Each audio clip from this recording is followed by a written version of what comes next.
सबसे पहले आप सभी श्रोताओं को नमस्कार।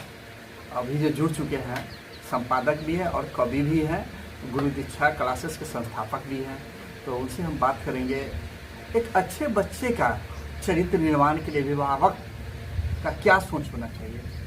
एक अच्छे विद्यार्थी जो हैं, यदि गार्जियन के बेहतर भविष्य के निर्माण के लिए, खुद के बेहतर भविष्य के निर्माण के लिए यदि वो संकल्पित होंगे तो निश्चित रूप से समाज का भी बेहतर भविष्य होगा, उनका भी बेहतर भविष्य होगा। इसके लिए सबसे फर्स्टली ये जरूरी यह चीज़ है, एक बच्चा जो है एक विद्यार्थी की भूमिका को यदि जी रहा है तो वो सर्वप्रथम यह देखे कि मेरे घर में जो सबकी कुछ की व्यवस्था होती है, घर का यदि चूल्हा जल रहा है, घर में यदि किताबें आ रही हैं, हमारे लिए आ रही हैं, हमारे लिए कॉपी की व्यवस्था यदि हमारे गार्जियन कर रहे हैं, चाहे किसी भी प्रकार की व्यवस्था कर रहे हैं, तो हम उसके मूल्य को समझे कि इसके पीछे गार्जियन का खून मेहनत का पसीना लगा हुआ है। और विद्यार्थी यदि इस सोच के साथ यदि चलेंगे तो देखिएगा कि वर्तमान परिवेश में देखते हैं कि आप बच्चे भी व्यर्थ फोन का यूज करते हैं, समय का व्यर्थ यूज करते हैं। तो बच्चे यदि इस सोच के साथ यदि जिए कि मेरे गार्जियन जो है मेरे लिए बहुत संघर्ष जद्दोजहद से किसी भी प्रकार की व्यवस्था करते हैं, तो वैसे विद्यार्थी निश्चित रूप से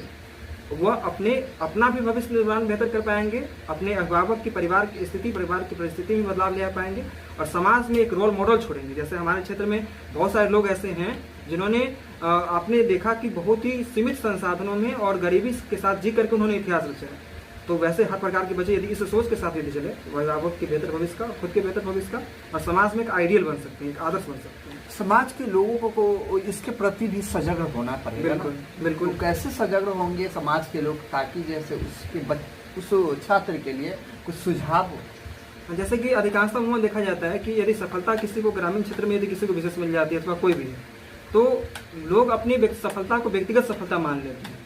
जिन्हें सफलता मिलती है उनको समाज में जब वो छुट्टी के क्रम में आते हैं या फिर किसी क्रम में आते हैं तो उनको एक बैठक करनी चाहिए। आप यदि शिक्षक के पद पर यदि नियुक्ति हुई है, यदि आपकी डीएसपी साहब की डीएसपी के पद पर नियुक्ति हुई है, तो उनको एक गांव के युवाओं को बुला करके एक बैठक करके लोगों को, गांव के बच्चों को इसलिए प्रेरित करना चाहिए कि मैं यदि बना तो और बच्चे कैसे बन सकते हैं। इस बात का अभाव देखा जा रहा है कि लोग यदि सफलता मिलती है तो लोग अपनी सफलता को व्यक्तिगत सफलता मान करके केवल मतलब अन्य बच्चों को गाइड करने का काम नहीं करते हैं। मगर जब भी अगर ऐसा माहौल मिले कि एक दिन का 2 दिन का यदि हमें अगर छुट्टी में यदि हम गाँव आते हैं, है ना, तो कम से कम इस बात को लेकर के हम बच्चों को प्रेरित करें, समझाएं उनको। आपकी बातों में दम हमें लगा इस बात से कि ये सुझाव जो है सटीक आपने बताया, क्योंकि समाज अपने वर्ष